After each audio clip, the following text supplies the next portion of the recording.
बड़े अभियान की शुरुआत हो रही है। भद्रवाह में सीआरपीएफ की 33वीं बटालियन ने एसडीएच भद्रवाह के कर्मचारियों के साथ उप जिला अस्पताल भद्रवाह के परिसर में सफाई अभियान चलाया और इस अभियान का उद्देश्य स्थानीय लोगों में हमारे दैनिक जीवन में स्वच्छता के बारे में जागरूकता पैदा करना और स्वस्थ समाज के लिए स्वच्छ और स्वच्छ वातावरण बनाने में इसकी महत्ता को बताना था।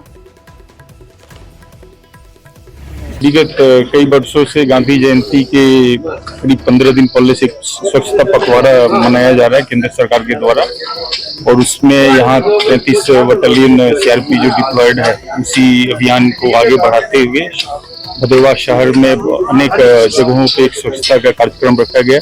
इसी क्रम में आज हम लोग यहाँ के हॉस्पिटल में साफ सफाई का ये अभियान चला रहे हैं। जैसा कि सभी को मालूम है कि स्वच्छता हमारे जीवन में, हमारे स्वास्थ्य में एक बहुत महत्वपूर्ण पहल है और एक बहुत जरूरी चीज है। तो इसको हम लोग कायम रखते हुए इस एक स्वच्छता अभियान चला रहे हैं, जहां यहाँ हॉस्पिटल में लगभग सभी कॉर्नर्स में जितनी भी गंदगी है और सफाई की जहां जरूरत है उसको सफाई कर रहे हैं। चलिए आगे बढ़ते हुए बात करेंगे।